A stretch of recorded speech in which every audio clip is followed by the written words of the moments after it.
கன்னி ராசியில் இருக்கிற ஆண்களோட குணாதிசயங்களை பற்றி, அவனோட யூனிக் கேரக்டரை பற்றி சொல்லுங்க மேம். வாதாடி ஜெயிக்க முடியுமா? முடியாது. அறிவாற்றல தான் யூனிக்னு சொன்னேன் பார்த்தீங்களா. ரொம்ப ரொம்ப சின்ன சின்ன மைன்யூட்டான ப்ராப்ளம் ஏதோ கிரியேட்டிவாக கண்டுபிடிக்கக்கூடிய ஆட்கள்னா இவங்க தான். கன்னிராசியில் இருக்கிற பெண்களோட குணாதிசயங்கள் எப்படி இருக்கும்? அவங்க வந்து இவங்களோட குணாதிசயங்களை விட்டு வேறுபட்டு இருப்பாங்களா? அவங்களுக்கு தனி ஸ்பெசிஃபிக்காக ஏதாவது யூனிக் கேரக்டர் பற்றி சொல்லுங்க. நிச்சயமா இவங்களை பிடிச்சிச்சுன்னு வச்சுக்கோங்களேன், யார் என்னன்னா அடிச்சு மல்லு கட்டி ஏன்னா 2ஆம் இடத்துல சூரியன் நிச்சயம்ல. எங்கள் அப்பா பெருசு இல்லை, எங்கள் கௌரவம் பெருசு இல்லை, எனக்கு என் வாழ்க்கை பெருசு, எனக்கு அன்பு தான் பெருசு. எனக்கு அந்த கடிவாளம் கட்ட குதிரை மாதிரி. இந்த டீனேஜ்லாம் பார்த்தீங்கன்னா நிறைய பேர் இந்த லெவலில் போயிட்டு வயது மூர்ப்பின் காரணமா அவங்களோட குணாதிசயங்கள் மாறுபடுமா, இல்லை இதே தான் ட்ராவல் ஆகிட்டு வருமா? கண்ணியை பொறுத்தவரைக்கும் எப்படின்னா ரொம்ப லவ் பண்ணி கல்யாணம் பண்ணி நல்ல ஒரு லைஃப் கொண்டு போயிட்டு இருக்காங்க.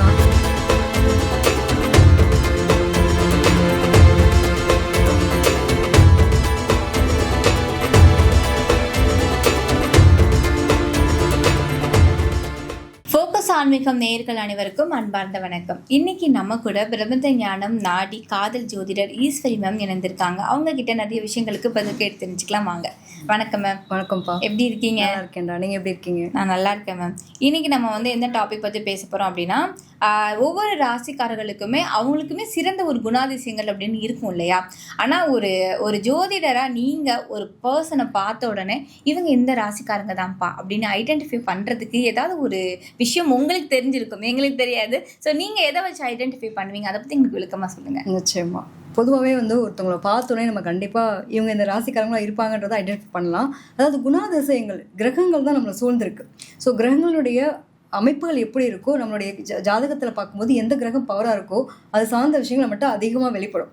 இப்போ எடுத்துட்டோம் அப்படின்னா ஒவ்வொரு ராசிக்கும் ஒரு யூனிக் இருக்கு, ஒவ்வொரு அதிபதிகள் இருப்பாங்க இல்லையா? இப்போ நம்ம ஜாதகத்தில் கிட்டத்தட்ட ஒரு 9 கிரகங்கள் ஆக்குபை பண்ணியிருக்கு. ஸோ இந்த கிரகங்களில் நமக்கு எந்த கிரகம் பவர்ஃபுல்லாக இருக்கோ அது சார்ந்த விஷயங்களை கண்டிப்பாக நம்ம ஃபாலோ பண்ணி தான் ஆகும்.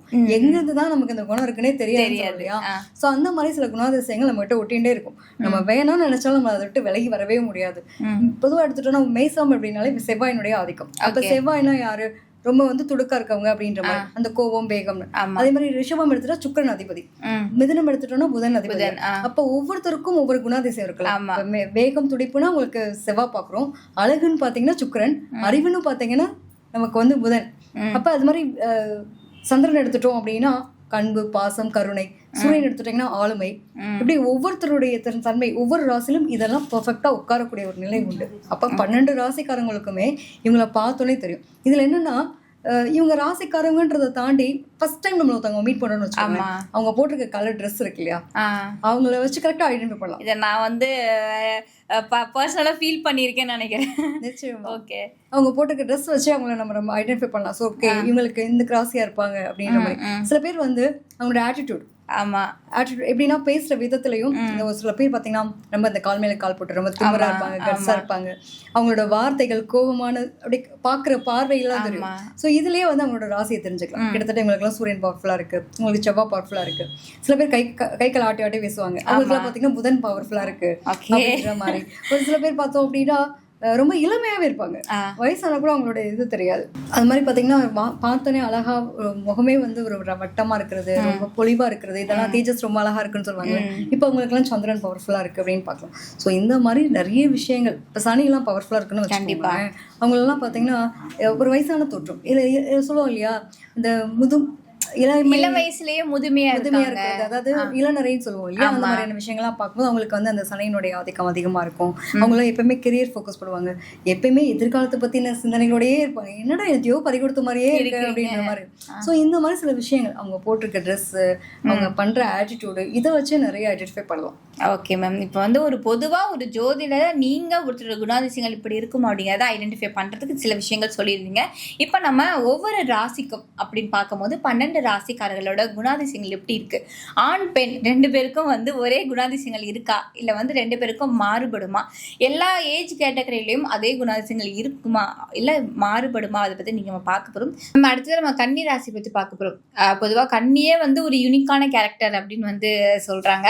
அதில் அவங்களுக்கு இருக்கிற ஆண் பெண் இருக்கிற 2 கன்னிராசிக்காரர்களுக்கும் குணாதிசயங்கள் எப்படி இருக்கும் அப்படி வந்து இன்னைக்கு பார்க்க போறோம். ஃபர்ஸ்ட் நம்ம கன்னிராசியில் இருக்கிற ஆண்களோட குணாதிசயங்களை பத்தி அவங்களோட யூனிக் கேரக்டர் பத்தி சொல்லுங்க மேம். நிச்சயமா. அதாவது காலச்சக்கரத்துக்கு 6ஆம் பாவம். 6ஆம் பாவம்னாலே ரண ருண ரோக சத்ருஸ்தானம்னு ஏகப்பட்ட பேரை கொடுத்து அவங்க அந்த 6ஆம் இடத்தை ரொம்ப பயமாவும் பார்க்க வச்சிருப்பாங்க. பொதுவா வந்து பாத்தீங்கன்னா இதனுடைய ஆதிக்கமே புதன் உச்ச பெறக்கூடிய ராசி. வாதாடி ஜெயிக்க முடியுமா? முடியாது.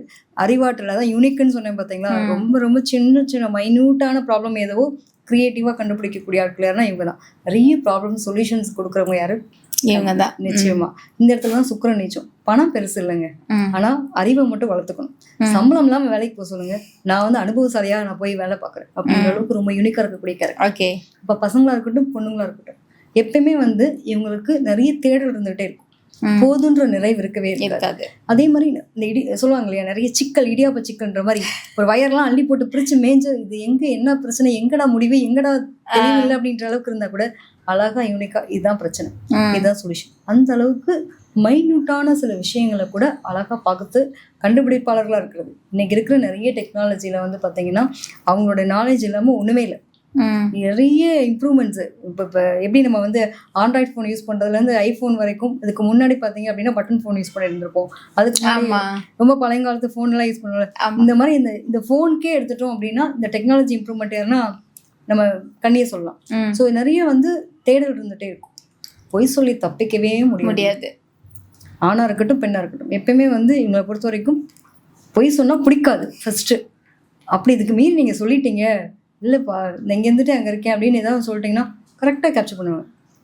ரைட்டா, தவளையும் தன் வாயால் கெடும் மாட்டிட்டியா முடிஞ்சா அப்படின்ற மாதிரி. கிட்டத்தட்ட சூரி சார் ஒரு படத்துல இன்னைக்கு நான் குடிக்கவே இல்லை ஹெல்மெட்டை போட்டு போயிட்டு கரெக்டாக மாட்டிப்பார்ல, இது யாருன்னா நிச்சயமா கண்ணியை பொறுத்த வரைக்கும் கரெக்டாக கால்குலேட்டிவ். ஓகே, இவங்க இதை பண்ணிட்டு வந்துட்டு இருக்காங்க, இதை யோசிக்கிறாங்க, அந்த அளவுக்கு ரொம்ப யூனிக்கான கேரக்டர் தான் இதுல பிறந்த ஆண் பிள்ளைகளா இருக்கட்டும் பெண் பிள்ளைகளா இருக்கட்டும். Okay ma'am. குறிப்பா இப்ப ஆண்கள் பத்தி நம்ம பார்த்தோம். இதுக்கப்புறம் கன்னிராசியில் இருக்கிற பெண்களோட குணாதிசயங்கள் எப்படி இருக்கும்? அவங்க வந்து இவங்களோட குணாதிசயங்களை விட்டு வேறுபட்டு இருப்பாங்களா, அவங்களுக்கு தனி ஸ்பெசிஃபிக்கா ஏதாவது யூனிக் கேரக்டர் இருக்கா, அதை பத்தி சொல்லுங்க. நிச்சயமா. இவங்களை பொறுத்த வரைக்கும் எப்பயுமே வந்து யூனிக்கான பர்சன்ஸ் சொன்னோம் இல்லையா, ரொம்ப அவங்களோட பேச்சே வந்து நகைச்சுவையா இருக்கும். பேசுறது ரொம்ப இந்த நக்கல் நையாண்டியோட பேசுறது, ஆணா இருக்கட்டும் பெண் 2 பேருக்குமே அது பொருந்தும். பொதுவாக பேசணும், கலகலப்பா இருக்கணும், இதெல்லாம் எதிர்பார்ப்பாங்க. அவங்களுடைய அட்வைஸ் பண்ணா பிடிக்காது. நிச்சயமா இவங்களுக்கும் பிடிக்காது. ஆனா நல்ல வந்து அடுத்தவங்களுக்கு உட்காந்து லெக்சர் கணக்குல பக்கமா அட்வைஸ் பண்றது யாருன்னா இவங்க தான் பண்ணுவாங்க. ஓகே, அதே மாதிரி இவங்களை பொறுத்த வரைக்கும் அந்த அன்பு சார்ந்த விஷயத்துக்கு ரொம்ப முக்கியத்துவம் கொடுப்பாங்க. அன்புன்ற ஒரு விஷயத்துல ரொம்ப உருகி போறது யாரு அப்படின்னா நம்ம கன்னி தான். ஆழ்கடல் அன்பாவும் இருப்பாங்க, ஆழ்கடல் முத்தாவும் இருப்பாங்க. அதே மாதிரி வந்துட்டு ரொம்ப அதுல வந்து பொசசிவ் ஃபீல்ல போவாங்கல்ல. ஆமா, நான் லவ் பண்றேன், என்ன மட்டுமே லவ் பண்ண, ஆமா ஆமா, என்ன தாண்டி வேற எதுவும் யோசிக்க கூடாது அப்படின்ற அளவுக்கு ரொம்ப ஃபோக்கஸ்டா கொண்டு போறது. அப்புறமா நீ ஏதாவது பண்ணிட்டியோ, என்னை தாண்டி வேற ஏதாவது யோசிக்கிறியா அப்படின்னு ரொம்ப சண்டை போடுறது, இது எல்லாமே இவங்க இருப்பாங்கன்றீங்க. நிச்சயமா கிட்டத்தட்ட அப்படிதான். ஓகே, பிடிச்சிச்சுன்னு வச்சுக்கோங்களேன், யார் என்ன வேணா அடிச்சு மல்லுக்கட்டே. ஏன்னா 2ஆம் இடத்துல சூரியன் நீச்சம் இல்ல.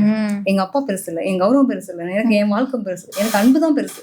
எனக்கு அந்த கடிவாளம் கட்ட குதிரை மாதிரி இந்த டீனேஜ்ல எல்லாம் பாத்தீங்கன்னா நிறைய பேர் அந்த லவ்ல போயிட்டு கண்டிப்பா பிரச்சனை சந்திப்போம்னு தெரிஞ்சிட்டனாலும் போய் மல்லு கட்டுறது யாருன்னா இவங்களாதான் இருப்பாங்க. இந்த அன்புன்ற ஒரு விஷயத்துல லாக் ஆயிரு. படிக்கிற ஒரு காலேஜ் டைம்ல எல்லாம் போயிட்டு லவ்ல மாட்டுறது, ப்ராப்ளம் சந்திக்கிறது, இது எல்லாமே வந்து கண்ணிக்கு உண்டு. அதே மாதிரி திருமணம் சார்ந்த விஷயம் அப்படின்னு எடுத்துக்கும் போது பாத்தீங்கன்னா புரிஞ்சு கொண்ட, அதாவது என் ஹஸ்பண்ட்க்கு என்ன தெரியும், எப்பா சாமி எப்படி அவளோட குடும்பம் நடத்துற, அவன் அப்படிதான்ப்பா, ஆனா ரொம்ப நல்லவ அப்படின்னு சொல்ற மாதிரி. ஏன்னா இந்த பொண்ணுடைய கிரியேட்டிவ் நாலேஜ் அதுக்கு வந்து அப்ரிஷியேட் பண்ணணும்னு எதிர்பார்ப்பான், ரொம்ப டைம் ஸ்பெண்ட் பண்ணணும் எதிர்பார்ப்பான். சின்ன சின்ன விஷயங்கள் நான் பண்றேன்ல அதை வந்து குறை சொல்லாம இருக்கு. இவங்க மிஸ்டேக்ஸ் தான் வந்து அழகா வந்து வழிநடத்தி அடுத்த கட்டத்தை நகர்த்தும். எடுத்துனே வெற்றியை தேடாத, நிறைய தோல்விகள், நிறைய அனுபவங்கள், அதுதான் என் வாழ்க்கை, இதை புரிஞ்சுக்கிட்டியா அப்படின்றது மாதிரிதான் அந்த பெண் இருப்பான். ஸோ அவங்க நிறைய விஷயங்களை கத்துக்கிட்டே இருப்பாங்க. இவங்களுக்குமே வந்து கலைத்துறை சார்ந்த விஷயங்களா இருக்கட்டும், இதோ ஒன்று கத்துக்கிட்டே இருக்கணும். எனக்கு ரொம்ப பிடிக்கும், ட்ரெஸ் பண்ணிக்கிறதுக்கு ரொம்ப பிடிக்கும் அப்படின்னா என் ட்ரெஸ் நானே ஸ்டிச் பண்றேன். பார்க்கறது நம்ம ஐடி கம்பெனி வேலையா இருக்கும். இவங்களுக்கான விஷயங்களை இவங்களே ஓனா பண்ணிக்கணும்னு நினைப்பாங்க. அதே மாதிரி எனக்கு நானே சமைச்சு சாப்பிட்றது ரொம்ப பிடிக்கும். ஆனா ஒரு சம்டைம்ஸ் வந்து யாராவது சமைச்சு கொடுத்தா நல்லா இருக்கும். இந்த மாதிரி சின்ன சின்ன விஷயங்கள்.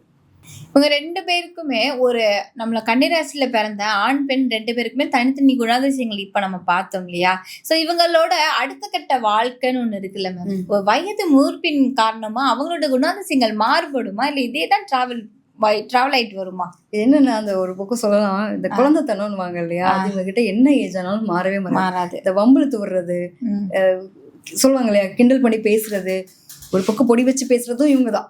வயசான கூட உங்க அம்மா அப்பா வீட்டுல இப்படி இருந்தாங்க, இப்படி இவங்களுக்கு இப்படி பண்ணாங்க, எனக்கு வயசாயிடுச்சு, இன்னும் நான் பேரம்பேத்தி எடுத்துட்டேன், இப்ப கூட நீ என்னை சொல்லி காட்டுறியா, இப்படிலாம் சொல்லி சண்டை போட்டுட்டு இருப்பாங்கல்ல, ஒருத்தருக்கு ஒருத்தர் பேசிக்கிறது இந்த மாதிரி. ஆனா விட்டு பிரியவே மாட்டாங்க இவங்களை பொறுத்த வரைக்கும். நிச்சயமா கண்ணியை பொறுத்த வரைக்கும் எப்படின்னாங்க, ரொம்ப லவ் பண்ணி கல்யாணம் பண்ணி நல்ல ஒரு லைஃப் கொண்டு போயிட்டு இருக்காங்கன்னா, என்னதான் இருந்தாலும் சரி அந்த அன்புக்காக ரொம்ப ரொம்ப உருகி ஒருத்தர் விட்டு கொடுக்கவே மாட்டாங்க. ஆனா வீட்டுக்குள்ள வம்பிழுத்திட்டு சின்ன பிள்ளை மாதிரி இந்த சொல்லுவாங்க, பிள்ளை இல்லாத வீட்டுல கிளம்ப துணிவிடாடா அந்த கதைன்னு சொல்லி நிறைய பேர் சொல்லி கேள்விப்படும் போது, கிட்டத்தட்ட அந்த மாதிரி இவங்கெல்லாம் வயசானா கூட ரொம்ப ரொமான்டிக்காவும் ரொம்ப எப்பவுமே ஈர்ப்பு நிலையில இருக்கக்கூடிய கப்பல். ஏன்னா சுக்கிரன் நீச்சம் இல்லையா, புதன். அப்போ சுக்கிரன் புதன் தான் உங்களுக்கு காதலை குறிக்கக்கூடிய அமைப்பு. சரி, தீரா காதல், தீரா ஆசை, தீரா முகம். எந்த வயசுலயும் காதல் மட்டும் மாறவே மாறாது. என்னன்னா கரெக்டான லைஃப் பார்ட்னர், கரெக்டான லவ் லைஃப் போயிட்டாங்கன்னா தப்பிச்சாங்க. அதாவது புரிஞ்சுட்டு ஒரு லைஃப் இருந்துட்டா. இல்லைன்னா இவங்க தான் மல்டிபிள் அஃபேர்ஸ், மல்டிபிள் ப்ராப்ளம்ஸ், அதாவது பெண்கள் சார்ந்த விஷயங்களை பஞ்சாயத்து சந்திக்கிறது அப்படிலாம் போறது. ஏதோ ஒரு வகையில இவங்களுக்குலாம் பிரச்சனை சந்திப்பாங்க. அந்த பிரச்சனை டைம்ல கூட பார்ட்னர் புரிஞ்சுக்க முடியுங்களா, இல்லை என் ஹஸ்பண்ட் கரெக்ட், என் ஒய்ஃப் கரெக்டா இருப்பா, அவ பேசுவா படப்பட, நானும் ரொம்ப நல்லவங்க, என்ன இருந்தாலும் என் லைஃப் என்னை விட்டு கொடுக்க மாட்டா அப்படின்ற மாதிரி அந்த ஒரு கரெக்டான புரிதல் இருந்துச்சுன்னா பிரச்சனையே கிடையாது. கண்டிப்பா மத்த ராசிக்காரங்களை விட கன்னி ராசிக்காரங்களுக்கு தான் புரிஞ்சுக்கிட்ட ஒரு, ஏன்னா புரிஞ்சுக்கிறதுக்கு ரெடியா இருக்கிற ஒரு பார்ட்னர் கிடைச்சா மட்டும் எக்ஸ்பெக்டேஷன் வேற மாதிரி இருக்கும். ஓகே மேம், இன்னைக்கு நம்ம கன்னி ராசிக்காரர்களோட ஆண் பெண் குணாதிசயங்கள் எப்படி இருக்கும் அப்படிங்கிறத பத்தி ஈஸ்வரி மேம் நிறைய சுவாரஸ்யமான விஷயங்கள் இன்னைக்கு நம்ம கிட்ட ஷேர் பண்ணியிருக்கிறாங்க. ரொம்ப நன்றி மேம்.